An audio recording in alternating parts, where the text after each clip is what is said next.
ఉపాధి కోసం గల్ఫ్ పట్టినటువంటి వ్యక్తులు అనుకోకుండా అక్కడ జరిగినటువంటి ఒక హత్య కేసులో నేరం మోపబడి 18 ఏళ్లు జైలు జీవితాన్ని అనుభవించారు.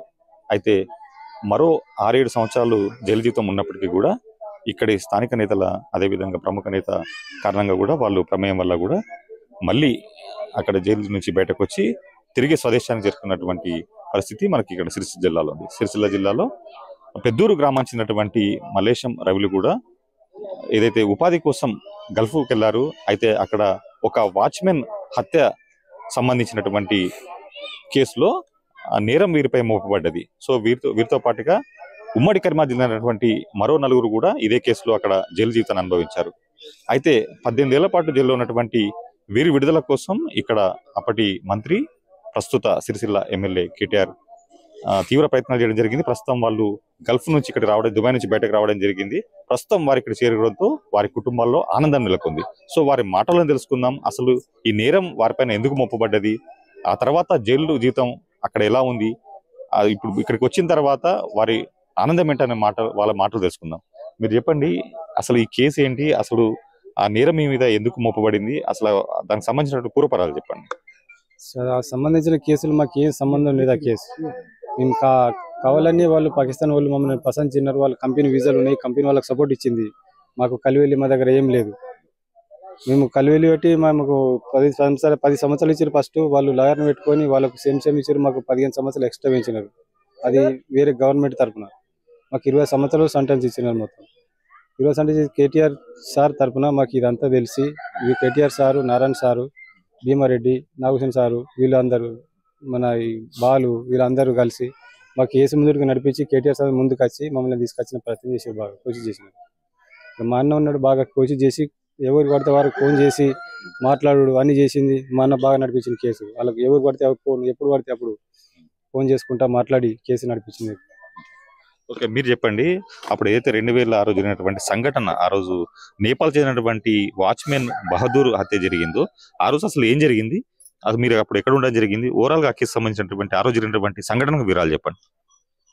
సార్, అక్కడ మేము నైట్ డ్యూటీ చేసినాం సార్. అక్కడ నైట్ డ్యూటీ అంటే పాకిస్తాన్ వాళ్ళు అక్కడ పనిచేసే వాళ్ళు కూడా, మేము కూడా అక్కడ పనిచేసే వాళ్ళమే. అక్కడ నాతూరు నైట్ డ్యూటీ అతనిది కూడా, మాది కూడా నైట్ డ్యూటీ సార్. పాకిస్తాన్లో ఒక సైడ్లో, మేము ఒక సైడ్లో, అంటే కలిసి మిక్స్ చేస్తాం అక్కడ. ఆ మిక్సర్ వాళ్ళ పాకిస్తాన్ వాళ్ళకి ఏం జరిగిందో మాకు తెలియదు సార్. అప్పుడు మాకు హిందీ రాదు సార్, భాష రాదు, తెలుగు తప్ప మాకు ఏం రాదు అక్కడ. అప్పుడు మనకు పోయింది కొత్తగా మన భాష రాక. అప్పుడు ఆ తర్వాత మాకు గంట సేపు తర్వాత ఇక్కడ మనిషి చనిపోయిందని చెప్పి వేరే పాకిస్తాన్ అని చెప్పిండు. పాకిస్తాన్ మేము చర్య తీసుకోలేదు. ఈ మనిషి చచ్చిపోతే మనకేమో అంత మన ఇండియాలాగా ఫీలింగ్ అయిపోయినాం అన్నట్టు. ఇండియాలాగా పోయింది అన్నట్టు. మాకు చేసిన వాళ్ళు పట్టుకుంటే చేయని వాళ్ళు ఎందుకు పట్టుకుంటా అని చెప్పి అట్లా మాకు జోడిని అట్లా పోయింది అనమాట. 2 రోజుల తర్వాత ఫోన్ చేసి, మీరు లేబర్ పని చేస్తారా, మీరు కూలి పని చేస్తారా అంటే, చేస్తాం సార్, పలానా అడ్డ మీదకి రాని మేము తీసుకుపోతే బండి అంటే, అప్పుడు పోతే అక్కడికి తీసుకుపోయి ఫోన్ చేసి పిలిపించి ఫస్ట్ మా తమ్మిని అరెస్ట్ చేశారు అక్కడ. తర్వాత నన్ను అరెస్ట్ చేశారు. అక్కడ తీసి జైలు వేసారు. అందరూ ఒకళ్ళని తర్వాత ఒకళ్ళని 5గురిని పట్టేశారు, 6గురిని పట్టేశారు. వాళ్ళు 6గురిని పట్టేసి అప్పుడు అంత పోలీస్ స్టేషన్లో వేసి, అప్పుడు మీకు మీద మర్డర్ కేసు రుజువు అయింది, ఆ మర్డర్ మీరు చేసిరా, మీరు చేయలేదా సార్, మేము మర్డర్ చేయలేదు సార్, మాకు తెలియదా అని అప్పుడు ట్రాన్స్లేషన్ మనిషిని, తెలుగు మనిషిని తీసుకొచ్చి చేశారు. చేసినప్పుడు అతడు అరబ్బీ వస్తుంది, తెలుగు ఆయనకు వాళ్ళకు సపోర్ట్ అన్నమాట. కానీ మేము చెప్పింది ఒక తిరిగి, అతను చెప్పింది ఒక తిరిగి ఉంటుంది అక్కడ ప్రశంసిస్తానికి అన్నమాట. అప్పుడు ఓకే కలాస్ అయిపోయింది మీ కేసు, అప్పుడు మీరు సంతకం పెట్టుండి అని అంటే, సార్ సంతకం పెడితే కేసు రుజువు అయితే అని నాకు తెలుసు. ఆ మెడ మీద చేసి ఫింగర్ ప్రింట్ పెట్టించి అప్పుడు కేసు రుజువు చేసారు వాళ్ళు, ఎఫ్ఐఆర్ పనిచ్చారు వాళ్ళు. అప్పుడు సంవత్సరం తర్వాత మాకు కోర్టు పిలిచారు వాళ్ళు. అంటే మీరు జైలు వెళ్ళిన తర్వాత బయటకు వచ్చేటప్పుడు చేసిన ప్రయత్నాలు ఏంటి, ఆ తర్వాత ఎవరి ద్వారా ప్రయత్నాలు చేయడం జరిగింది, ఎలాంటి ప్రయత్నాలు మీరు చేయడం జరిగింది? బయటకు ఇక్కడికి వస్తున్నాయి ప్రయత్నానికి వస్తున్నాను నేను. అప్పుడు 10 సంవత్సరాలు తర్వాత అప్పీల్ చేసుకుంటే 20 సంవత్సరాలు, గవర్నమెంట్ మళ్ళీ అప్పీల్ చేసి 15 సంవత్సరాలు పెంచింది, 10 సంవత్సరాలు 20 సంవత్సరాలు. అప్పుడు 2013లో అప్పుడు నారాయణస్వామి, భీమారెడ్డి, బాలు, సిరిసిల్ల నాగభూషణం, అనురాధ, మన జువాడి శ్రీనివాసరావు, కరీంనగర్, వీళ్ళంతా ముందుకు అప్పుడు సహాయం చేసిరు సార్ నాకు వాళ్ళు. తర్వాత ఫస్ట్ ఎమ్మెల్యే గెలిచినప్పుడు కేటీఆర్ సారు సిరిసిల్లలో అప్పుడు నాకు న్యూస్ పేపర్లో చూసి చదివి అప్పుడు ఆ సార్ తోటి తెలుసుకున్న. సార్ అయితే తెలంగాణ మనిషే కదా, ఎమ్మెల్యే కదా, మరి ఇక్కడ సాయం చేయకూడదని అప్పుడు నేను పేపర్లో బాగా చదివిన సార్. అది కేసీఆర్ గురించి బాగా పేపర్లో చదివిన సార్ అని. అప్పుడు సార్ ఇక పేపర్లో వస్తున్నాయి కానీ నాగభూషణ సార్ బాగా వేస్తుంది ఇక్కడ ఈనాడు పేపర్లో. ఆ ఈనాడు పేపర్లో చూసి అప్పుడు కేటీఆర్ సారు 2013 మే నెల 18వ తారీఖు నాడు మా ఫ్యామిలీ పిలిచి నేపాల్కి 15 లక్షల రూపాయలు నష్టపరిహారం కట్టిస్తాను, అలా తీసుకొస్తా బాధిస్తాను చెప్పు సార్. అప్పుడు అక్కడ మాట ఇచ్చింది మా భార్యలకు. అప్పుడు నేను న్యూస్ పేపర్ నాకు డైలీ దొరుకుతుంది అక్కడ న్యూస్ పేపర్ నేను తెప్పించుకుంటాను అనమాట. ఇండియా నుంచి, హైదరాబాద్ నుంచి వస్తాను. ఆ పేపర్ ద్వారా నాకు రిలీజ్ చేస్తుంటే అట్లా నాకు కేసు అన్నది సార్ అయితే ముందుకు వచ్చింది కదా, ఎప్పుడన్నా మాకు తీస్తారని మాకు నమ్మకం మాకు ఉంది అన్నమాట. అప్పుడు 2014లో పడవ లెటర్ తీసుకొచ్చి 15 లక్షల నేపాల్ కేటీఆర్ అక్కడ కట్టి పడని తెచ్చి అనురాధతోటి అక్కడ కోర్టులో సబ్మిట్ చేసిన. కోర్టు శిక్ష మాది తగ్గించలే, సేమ్ చేసారు వాళ్ళు. 2 సార్లు చేస్తే 2 సార్లు కొట్టేసారు వాళ్ళు. మళ్ళీ 15 సంవత్సరాలకు నేను అప్లికేషన్ పెట్టుకుంటే అప్పుడు ఫస్ట్ కోర్టు కొట్టేసారు వాళ్ళు. 15, 16, 17, 18 దాకా వాళ్ళు కేసు కొట్టేసిన మీద ఉన్నారు. ఇంకా 18 సంవత్సరాలు అంటే మాది జీవితం ఖరాబ్ అయిపోయింది, మాకేం ఆశ లేదని మేము అనుకుంటే 2022లో మన సిటీబాబు సారు శ్రీనివాస్ సారు అక్కడ దుబాయ్కి వచ్చారు వాళ్ళు. మా ఫ్యామిలీకి పాస్పోర్ట్ తీపిచ్చి వాళ్ళ ఫ్యామిలీ కల్పిస్తాం దుబాయ్ జైల్లో, అక్కడ గవర్నమెంట్ సైట్ కోర్టులో మాట్లాడిపిస్తామని వాళ్ళ సార్లు ఫస్ట్ వచ్చారు అక్కడికి. అక్కడ దుబాయ్ గవర్నమెంట్ పర్మిషన్ ఇవ్వలేదు సార్. అక్కడ మేము కూడా కోచింగ్ చేసిన సార్, మాకు అర్ధగంట సార్, ఒక 5 నిమిషాలు మా ఫ్యామిలీ వస్తుంది, మాకు మా మంత్రి వస్తుంది అక్కడికి, మేము మాట్లాడుకున్నాం సార్ అంటే, లేదు మీరు స్కైప్లో మాట్లాడుకోండి, స్కైప్ మొబైల్ సేమ్ సార్, వాళ్ళు ఇంత దేశం వచ్చినప్పుడు స్కైప్లో ఏం లాభం ఉంటుంది సార్, మాకు ఫైదా లేదు అంటే లేదు, క్యాన్సిల్ చేసారు. అప్పుడు మళ్ళీ 2023లో సెప్టెంబర్ 4వ తారీఖు కేటీఆర్ దుబాయ్కి వచ్చింది. అక్కడికి వచ్చి అప్పుడు నా కొడుకు దుబాయ్లో ఉన్నాడు, 1 నెల ముందే వచ్చింది నా కొడుకు అక్కడికి. నా గురించి మా నాన్న ఏ విధంగా అక్కడ మాట్లాడి మన ఇండియన్ గవర్నమెంట్ మాట్లాడి ఎంబీఎస్తో మాట్లాడి దానికి కోషిష్ చేయాలన్న కొడుకు అక్కడికి వచ్చింది. కేటీఆర్ వచ్చింది. అప్పుడు జువాడి శ్రీనివాసరావు, ఇల్లిరెడ్డిపేట సత్యం, మా కొడుకు, మన కేటీఆర్ సార్ అక్కడ మీటింగ్ జరిపి అక్కడ లాయర్ కూడా అక్కడికి ధరం 55,000 రూపాయలు ఇచ్చింది సార్. అక్కడ ధరం అంటే 55,000 లెక్క పెట్టుకుంటే ఇక్కడ 12-13 లక్షలు అయితే మళ్ళీ అక్కడ కట్టిన లాయర్ ఏం పని చేయలేదు, డబ్బు తిన్నాడు అక్కడ, ఏం పని చేయలేదు సార్. అప్పుడు మీటింగ్ పెట్టి మీ బాబు ఎన్ని సంవత్సరాలు అయిందంటే 18 సంవత్సరాలు అవుతుందా, మీ తల్లిలోకి ఎక్కడ మీటింగ్ పెట్టినా కానీ మీ తల్లు నాకు అక్కడ ఖచ్చితంగా కానీ వాళ్ళతో నేను ఏం జవాబు చెప్తానని ఏం మాట ఇస్తాను నేను వాళ్ళకు, అలా చూస్తే నాకు బాధ అనిపిస్తుంది అని చెప్పి నా కొడుకు చెప్పిన అక్కడ కేటీఆర్ సార్ దుబాయ్లో.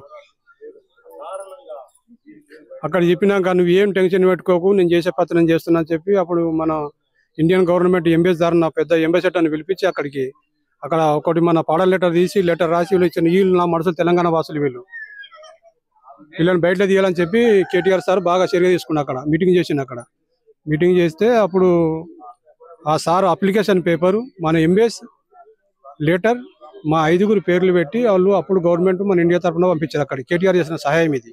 కేటీఆర్ రాకపోతే సార్ మన ఇండియన్ గవర్నమెంట్ ఎంబీఎస్సీ పేపర్ రాయి కదా. అక్కడ నేను 15 సంవత్సరాలు గవర్నమెంట్ గారు తిరిగిన, వాళ్ళు రాయలేదు లెటర్.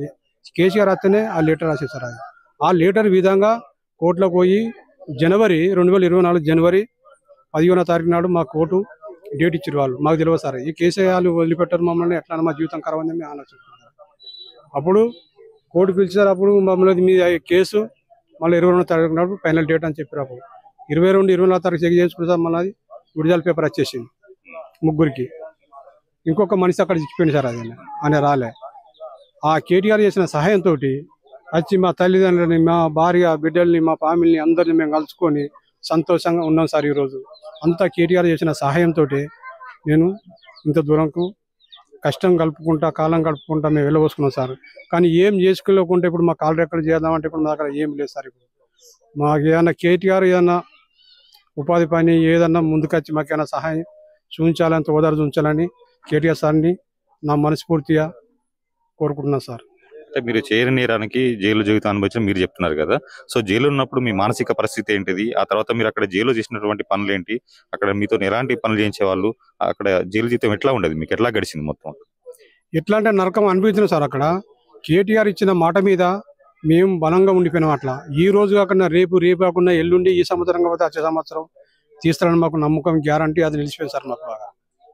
అక్కడ ఎట్లా అంటే మేము ఎవరికన్నా డబ్బున్న వాళ్ళకు, అక్కడ లోకల్ వాళ్ళకు, అరబీ వాళ్ళకు బట్టలు కానీ ఏమన్నా చిన్న చిన్న పనులు చేస్తూ ఉంటే అప్పుడు వాళ్ళు 5 రూపాయలు 10 రూపాయలు ఇస్తే ఆ డబ్బు మేము జమ చేసుకొని అప్పుడు సూపర్ మార్కెట్లో అనేది మేము తెచ్చుకొని ఏమన్నా కుకింగ్ చేసుకొని తినేవాళ్ళం సార్. అట్లా వాళ్ళు ఇచ్చిన ఫుడ్ తోటి మేము బతకలేము అక్కడ సార్. ఇట్లా కష్టాలు బాగుంటాయి జైల్లో. ఇంకా మన తెలంగాణ వాసులు ఎంతో మంది ఏజెంట్ దారిన పసంచుకపోయిన కూడా చాలా మంది అక్కడ ఉన్నారు జైల్లో, ఈ ఏజెంట్ దారిన. ఇక్కడ మీ పిల్లలు చిన్నగా ఉన్నప్పుడు మీరు వెళ్ళడం జరిగింది, ఆ తర్వాత అక్కడ కేసులు ఎదుర్కోవడం జరిగింది. సో ఇక్కడ మీ పిల్లలు గుర్తుకొచ్చినప్పుడు మీ పరిస్థితి అక్కడ ఎట్లా ఉంది?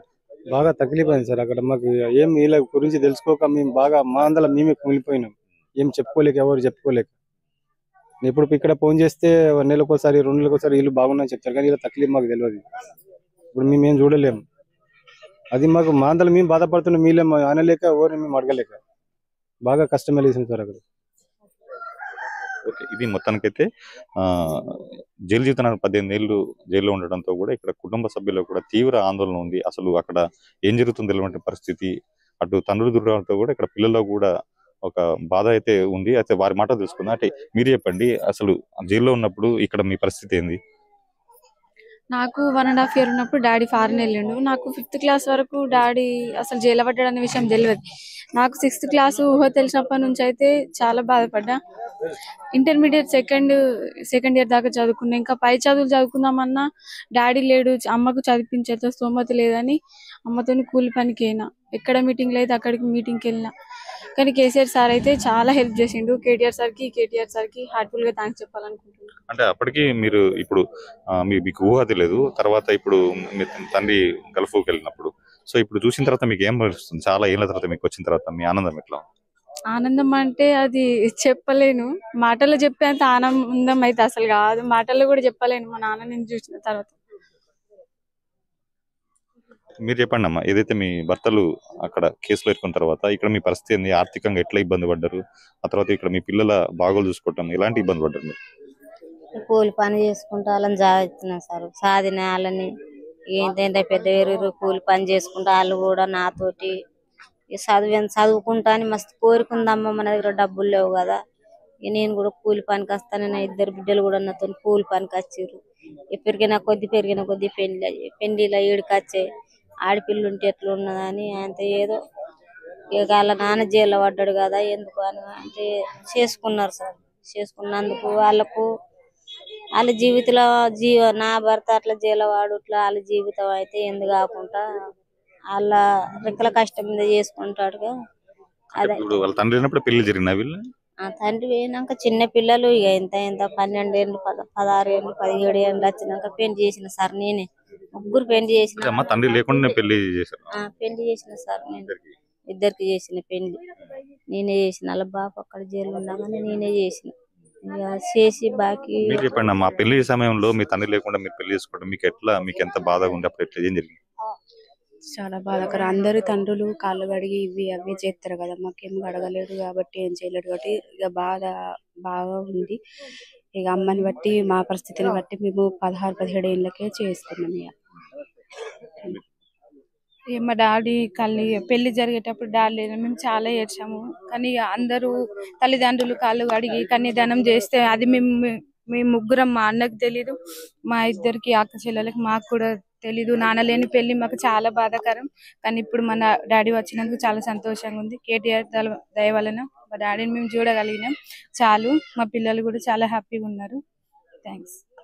సో ఇప్పుడు ఫైనల్ గా మీరు ఏం కోరుకుంటున్నారు? సార్ కేటీఆర్ సార్ ఇక మాకు ఏదైనా సాయం చేస్తే మేము ఏదైనా చేసుకొని బతకగలుగుతాం. మా పిల్లలు మేము 18 సంవత్సరాలు మేము ఇప్పుడు ఏం చేయలేని పరిస్థితుల్లో లేము. అది సార్ మాకు ఏదైనా తోదారి చూపిస్తారు, అదే కోరుకుంటున్నాం సార్. ఇది మొత్తానికైతే 18 ఏళ్ళు గల్ఫ్ లో జైలు జీవితాన్ని అనుభవించినటువంటి వీళ్ళు ప్రస్తుతం అయితే కుటుంబ సభ్యులను కలుసుకోవడంతో ఆనందంలో ఉన్నారు. అదే విధంగా మున్ముందు కూడా ఇటు ప్రభుత్వం కానీ ఇటు కేటీఆర్ కూడా తమకు ఉపాధి కూడా చూపిస్తే ఇంకా ఆనందంగా ఉంటుందని కూడా తమ అభిప్రాయం వ్యక్తం చేస్తున్నారు. కెమెరామెన్ కిషోర్తో రామకృష్ణ, IDN న్యూస్, సిరిసిల్ల నుంచి.